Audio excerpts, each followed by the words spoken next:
Alright, I think it's finally time that we talk about Ruroc helmets. It's not going to be the kind of video you think it is, but at least, I hope to at least, shed some light on my experience with them and what I actually think about this very controversial helmet company. Let's get into it. Alright, first things first, this video is not sponsored, but this channel is. In a very surprising move, Cardo has agreed to work with little old me in partnering the channel. Cardo being the Bluetooth communicator, the one item that I cannot ride without, like legitimately is my favorite Bluetooth. I've had the Pack Talk Edge now since it came out, and it's got 50-something plus thousand miles on it, and if you know my style of music and my volume of music, you'd be surprised to find out it's still crystal clear. I love this Bluetooth unit, and I am so excited to be working with them. So, link down below, and if you use code Yankee at checkout, you get a little discount that they've made available through my channel. Just for you awesome fellers and ladies. There's like 3 or 4% of you that are ladies. I'm here for that. There are other ways, of course, to support what I'm doing, help keep this independent as much as possible. And one of those is a nice new thing. If you want to become a boner, which is what they've affectionately decided to call themselves, you can hit that join down below. That's a very direct way of helping the channel. Thank you to all those who have joined so far and gifted memberships. I'll put your names down below. You guys rock. And like I said, it's a very direct way to help keep the channel running and independent. So much appreciated. If you don't have the cash to spare, which I totally understand, and why would you spend money on me? If you are looking to buy stuff, whether that be gear from Revzilla, motorcycle gear, or anything on Amazon, there are affiliate links in the description that gives me a kickback with no extra cost to you.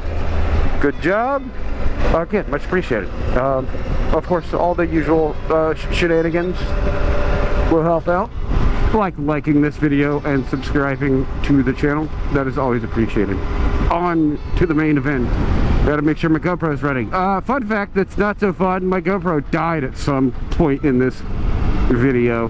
The only reason that you're knowing about it is because I'm saying it right now. I am absolutely tired of GoPro DJI.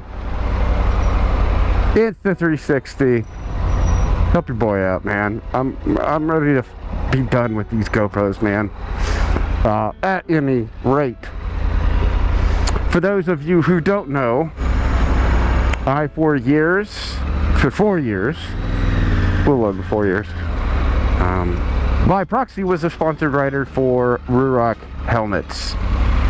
If you don't know what Ruroc is, it's weird that you clicked on this video, but thanks for joining us. Ruroc is a boutique helmet company that started out several years back from the UK on the journey to make a premium motorcycle helmet, and they've made kind of a commotion over the last several years, both good and bad. Working with Chase, we're contractually obligated to, if we're going to be on camera, to be wearing their helmet. There were some exceptions, like, you know, going off-road and stuff, since they don't have an off-road helmet. But that's kind of what the catalyst for today's video was. I was thumbing through Instagram and I saw a teaser for a new Ruroc helmet, new model. They have a couple of flavors of Atlas now.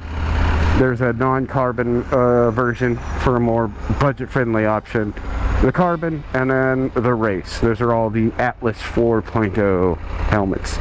There was also the Berserker, which is a weird kind of Street Fighter style helmet. The new trailer, and I have no inside information or anything like that. Let's just get that out of the way. Not a sponsored rider. I don't work with them, though I am reaching out to them to see if, at the very least, I can go check out this event that they're having for the World Tour of the EOX. And from the teaser, it looked like I saw a little hint of something shaped like a dual sport helmet, which I would be very excited about. And here's the thing, regardless of the controversy surrounding the helmet, and we'll get to that in a minute, I found myself getting excited seeing this teaser. And that got me thinking about my relationship with Ruroc and my experience with Ruroc, and the overall kind of public sentiment in regards to the company and the helmet.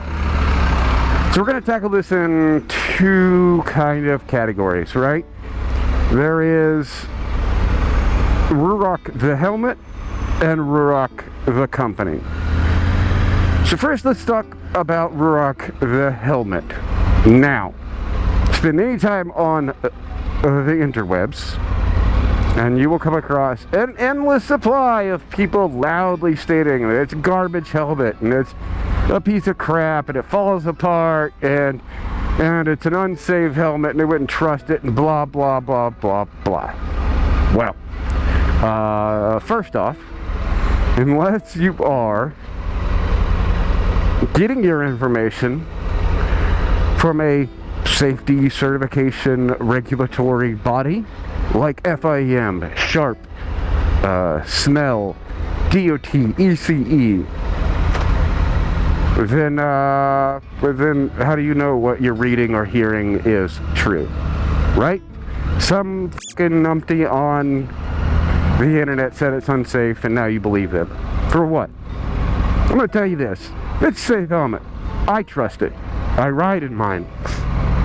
And constantly. And I wouldn't put my head in a helmet that is not safe. I believe it's either the 2.0 or the 3.0 up is Sharp 4 tested. That's a pretty big deal. All of the safety regulation certifications that it has tells me it's safe, and I believe it. The construction issues that some people had, I mean, myself included, even working for somebody who's been a sponsored rider and working with the company from the very beginning, even I had issues with some manufacturing flaws and or quality control issues. They're very minor, but it did happen once or twice. A lot of that is because while their design and everything was internal and some of their manufacturing was internal, they were outsourcing a lot of their stuff in the beginning. I will say, since they have brought all that stuff in-house, I've had no issues. I've had two 4.0s, and both of them are just as good as they got them now since launch, which is whatever date I put on screen. Same helmets, no problems. But in the grand scheme of things, a company that is as new as Ruroc made a huge amount of moves in such a very quick amount of time, and have done a great job putting together a helmet at that level. I will say 4.0, aside from the weirdness of the size, both the size of the shell and the sizings of the shell, which don't make much sense, it's a premium helmet. It is like full stop. If you clicked on this video because you think I'm going to trash Ruroc, I'm not. I have problems with Rurocs. The design is not one of them. The manufacturing now is not one of them. And it is a premium helmet. And with a few minor changes for me personally, it would be one of my go-tos. I generally ride in my dual sport helmets, so until they come out with one, you know, it's one of those things. If I'm going on a long trip and I know that I don't need the peak, I'll bring the Ruroc. That's the helmet I grab.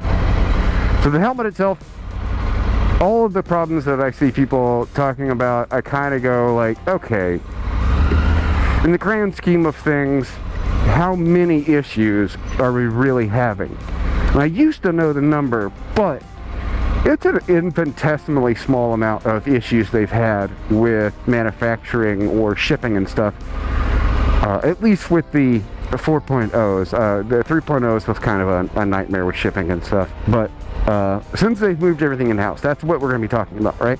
As its own independent entity, not relying on other people. That's when I talk about them, I'm going to talk about them in that regard, not as the older ones. The older ones, The period at the end of this sentence is, it's a safe helmet, it's a good helmet, it's a premium helmet. The end. People on the internet, especially certain folks who have something to gain from trashing on it while using the ignorance and naivete of the general viewers, will latch on to the most negative thing they can because it gets the most clicks, and they speak as if they are an expert in the field. And again, unless you are directly involved with the regulatory bodies for safety, take that person with a grain of salt. They may be trashing on something and then selling you something in the comments. So you gotta kind of look at things, both good and bad, with a skeptical eye. Just because somebody's sitting on something doesn't mean that they don't have something to gain by doing so. At that moment, you may be the product. So, period, in a sentence, it's a safe helmet, it's a good helmet, it's a premium helmet. Okay. So let's talk about Ruroc, the company. So, new company comes out. They existed in a different market. They decided they were going to branch out. The issue that they had is optics. And this is something that I've said to Ruroc directly in our conversations with them. I'm not going to spill any like crazy tea or anything like that, right? I'm not going to talk about all the things that were said in confidence with those phone calls, but it's something I told them. I said, your marketing and sales team are not doing you a service. They're overzealous, and the influencer campaign could come across a little bit disingenuous. And that is basically what people saw. Whether or not it's a fair assessment of the situation or not, when people see a bunch of content creators pushing a product, it immediately gives a sense of, well, clearly they're just paying to have their product out there, and it does kind of resonate. It's kind of skeevy. Even knowing what I know and feeling how I feel about sponsored content and all that jazz, I think that Ruroc was trying to make a big scene so that they could close the gap, make up for the time that they were losing in this market by being late to the party. It's growing pains. When you're entering a new market like this, you're going to make some decisions that kind of aren't great. But that's part of the growth process, so you learn from those and you move forward, and it seems like they have learned. They've pulled back on their influencer dealings, they've done more internal marketing through their Instagram and stuff like that, but they've definitely dialed back, which is a smart move. The other part of this is a psychological thing. By having a helmet with a number next to it, there are two things that evokes. One, oh, this is just an iterative design process. We're beta testing this helmet. I think they missed the mark, and they should have just called it the Atlas, and then that would have been it. Done.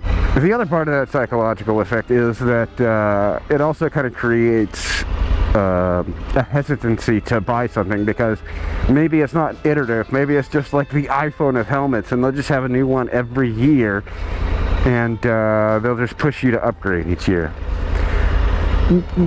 I don't believe that that's the case, but that's how it can come across to people. The psychological effect of the numbers next to the name kind of don't do it any favors. So they've got, they're in a good place where right now, I think, to move forward as a company, and I think that that's exactly what's happening with the announcement of a new model. But to me, that signifies that they're in a good spot with the Atlas, that they have decided to branch out. Dual sport helmets aren't a necessity for dual sport riding. If you want more information, I have a video right here talking about the difference between ADV helmets and street helmets and why you would choose one over the other. I personally prefer a dual sport helmet. So when I saw the silhouette in the lettering of the EOX, I got excited. And that was interesting because I have been, I don't want to use the word forced, but we'll just use it for lack of a better term, forced to wear Rurocs for the last several years. And because of that, kind of had a fatigue about their helmet. And I wasn't excited about the new thing because you're just living in it. You're living in Ruroc Atlas constantly, and it's just incremental upgrades, and then maybe a little bit bigger of an upgrade, but it's still an Atlas, and yada yada yada. So you kind of just go through the motions, and you get a little fatigued, and you don't think about it. But I watched this teaser, and I got excited, which is a good sign. It's a good place for me to be in, because as I venture out into my own, making content for myself, I want to be excited about these things. I want that authenticity of excitement to be able to come through to you guys. I want to be able to look at these products and go, okay, yes, I'm excited to try this, to give it a shot and see what it's like, and then give you guys the information. I like doing reviews. Because I use the reviews to decide whether or not I want something, or whether or not it's worth my time. And so for me to get excited about it, it was a nice feeling, because it reminded me that, like, oh yeah, you're outside of that world now, so you get to look at things as a consumer. And the fact that they're now branching out, to me, tells me, like I said, they're at a good spot with their manufacturing and their logistics and their product line, that they can now start thinking about how to grow beyond the scope of just this singular Atlas helmet. I'm very excited, if you can't tell. At the very least, I'll be keeping an eye on this space. But that's it. I've got to fight with traffic, because I've got 13 miles to go, and this road is fuckered. So until next time, be safe, be kind. I'll see you next time. Also, sorry if the view is kind of funky today. I'm trying out a new mount that our buddy Ghost on Two Wheels made as kind of a prototype to fix the shitty issue of the Scorpion's GoPro mount solution. So it's a little this way and not this way. Okay, bye.